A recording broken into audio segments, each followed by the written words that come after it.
Assalamualaikum warahmatullahi wabarakatuh. Halo anak-anak kelas 6, apa kabar kalian hari ini? Semoga selalu dalam keadaan sehat dan masih tetap semangat belajar dari rumah. Kembali berjumpa dengan Bu Fatimah di pelajaran ilmu pengetahuan alam. Hari ini kita sudah masuk di tema 8 atau tema H dengan materi rotasi dan revolusi bumi. Yuk simak videonya. Yang akan kita pelajari hari ini adalah apa itu rotasi bumi, berapa lama waktunya, dan apa saja akibat yang terjadi karena rotasi bumi. Kemudian, apa itu revolusi bumi, berapa lama waktunya, dan apa saja yang terjadi akibat revolusi bumi. Coba kalian perhatikan gambar berikut. Apa yang kamu dapat jelaskan dari gambar tersebut? Lalu, mengapa matahari terbit dan terbenam ya? Dan apakah matahari benar-benar bergerak mulai dari terbit hingga terbenam? Jika kalian ingin tahu jawabannya, kalian harus perhatikan penjelasan Ibu mengenai rotasi dan juga revolusi bumi. Setiap benda di alam semesta berputar pada porosnya. Planet, bulan, bintang, asteroid, komet, dan benda langit lainnya pasti berputar pada porosnya. Bumi pun berputar pada porosnya. Nah, perputaran bumi pada porosnya itu disebut dengan rotasi bumi. Waktu yang diperlukan bumi untuk satu kali berotasi disebut kala rotasi bumi. Kala rotasi bumi adalah 23 jam, 56 menit, dan 3 detik. Dibulatkan menjadi 24 jam. Satu kala rotasi bumi dinamakan satu hari. Dalam sekali rotasi, bumi berputar sejauh 360 derajat. Oleh karena 360 derajat ditempuh dalam waktu 24 jam, maka setiap 1 jam bumi berputar sejauh 15 derajat, atau setiap selisih 15 derajat akan mengalami perbedaan waktu 1 jam. Ketika berotasi, permukaan bumi yang menghadap ke matahari akan mendapatkan sinar matahari, sehingga mengalami siang hari. Sementara permukaan bumi yang tidak terkena matahari akan mengalami waktu malam. Jadi, rotasi bumi menyebabkan terjadinya pergantian siang dan malam. Rotasi bumi terjadi dari arah barat ke timur atau berlawanan arah jarum jam. Rotasi bumi tersebut menyebabkan matahari tampak muncul dari timur dan bergerak ke barat. Akan tetapi, bukan matahari yang bergerak, melainkan bumi yang berputar mengelilingi matahari. Nah, peristiwa gerakan matahari tampak bergerak dari timur ke barat tersebut dinamakan gerak semu harian matahari. Gerakan itu terjadi akibat dari rotasi bumi. Selanjutnya kita masuk ke perbedaan waktu. Kalian perhatikan gambar di sana ada garis lintang dan juga garis bujur. Nah, garis lintang adalah garis khayal, artinya garis yang tidak nyata. Nah, garis lintang ini merupakan garis khayal horizontal yang melingkari bumi, yaitu ada garis lintang utara dan juga garis lintang selatan. Garis lintang ini digunakan sebagai pedoman untuk pembagian wilayah iklim. Kemudian ada garis bujur, yaitu garis khayal membujur yang membelah bumi menjadi belahan barat dan belahan timur.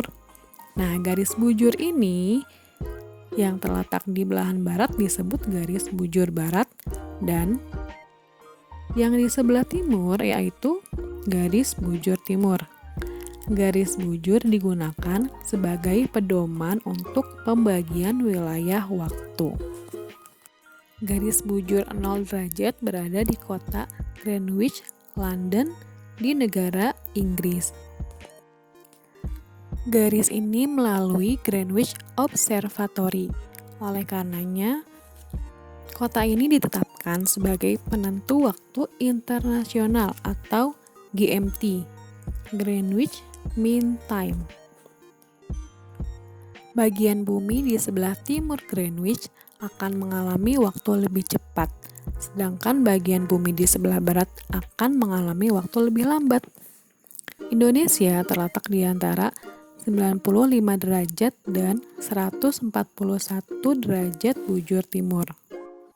Panjang wilayah Indonesia adalah 46 derajat dan menyebabkan Indonesia memiliki 3 daerah waktu, yaitu waktu Indonesia Barat, WIB, waktu Indonesia Tengah, WITA, dan waktu Indonesia Timur, WIT. Selain berputar pada porosnya, bumi juga berputar mengelilingi matahari. Gerakan perputaran bumi mengelilingi matahari pada orbitnya disebut revolusi bumi. Waktu yang diperlukan bumi untuk mengelilingi matahari adalah 365 1/4 hari. Kala revolusi bumi digunakan sebagai perhitungan waktu 1 tahun.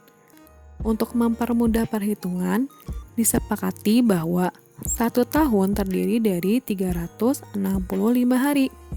Setiap 4 tahun sekali, 1 tahun digenapkan menjadi 366 hari dan dikenal dengan tahun kabisat.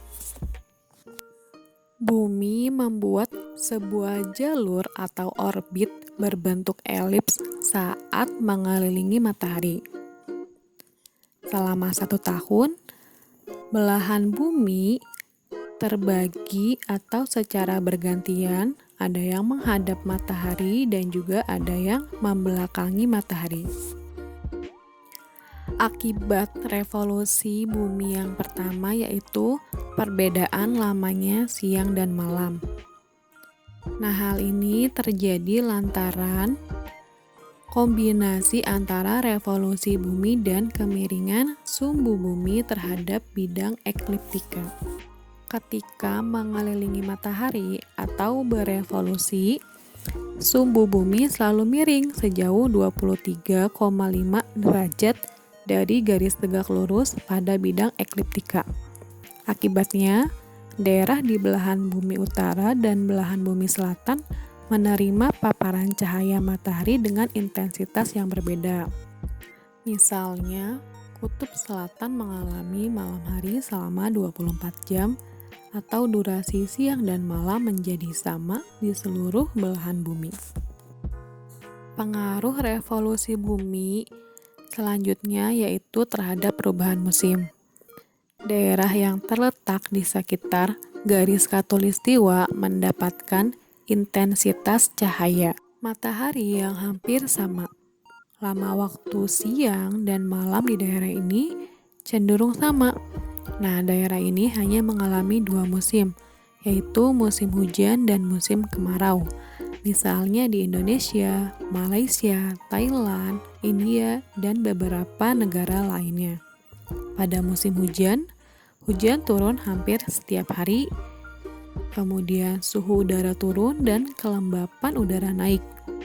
Sedangkan pada musim kemarau, hujan jarang turun, suhu udara naik dan kelembapan udara turun.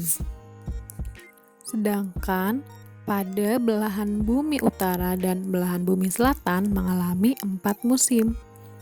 Yang pertama, musim semi. Pada musim ini, daun-daun pada tanaman mulai tumbuh dan bunga-bunga mulai bermekaran. Kemudian, pada musim panas, udara terasa hangat, waktu siang hari lebih lama, sehingga menyebabkan pertumbuhan pada tumbuhan berjalan dengan cepat. Pada musim gugur, suhu udara menjadi turun, daun-daun tumbuhan mulai banyak berguguran pada musim ini. Sedangkan pada musim dingin, suhu udara turun drastis, bahkan di beberapa negara dapat turun salju. Kemiringan bumi terhadap poros dan gerak revolusi bumi menyebabkan terjadinya gerak semu tahunan matahari. Nah, gerak semu tahunan matahari adalah kedudukan peredaran matahari yang dilihat dari bumi selama sepanjang tahun, seolah-olah matahari melakukan pergeseran dari utara ke selatan khatulistiwa. Akibatnya, matahari tidak terbit dan tenggelam pada sisi yang sama setiap tahun. Kadang-kadang matahari terbit agak ke arah utara, kadang-kadang juga bisa terbit dari arah agak selatan. Pengaruh revolusi bumi lainnya adalah terjadinya perubahan musim sepanjang tahun serta perbedaan musim di belahan bumi utara dan selatan. Daerah yang lebih dekat dengan matahari lebih banyak mendapat cahaya dan panas matahari sehingga menjadi lebih hangat dan mengalami musim panas. Daerah yang kurang menerima cahaya dan panas matahari menjadi lebih dingin sehingga mengalami musim dingin. Nah, di sini ada tabel yang menjelaskan kapan terjadinya musim pada belahan bumi utara dan belahan bumi selatan. Dalam 1 tahun terjadi 4 perubahan musim, yang artinya setiap 3 bulan sekali terjadi perubahan musim di belahan bumi tersebut. Sebagai contoh, pada tanggal 21 Maret hingga 21 Juni di belahan bumi utara terjadi musim semi. Hal ini berarti di belahan bumi utara mendapatkan cahaya matahari lebih banyak sehingga mengalami musim semi. Sedangkan pada belahan bumi selatan yang mendapatkan cahaya matahari lebih sedikit mengalami musim gugur. Revolusi bumi berpengaruh juga terhadap perbedaan rasi bintang. Sebagai contoh ada rasi bintang Sagittarius, Leo, Cancer, dan beberapa rasi bintang lainnya yang selalu berbeda di setiap bulannya.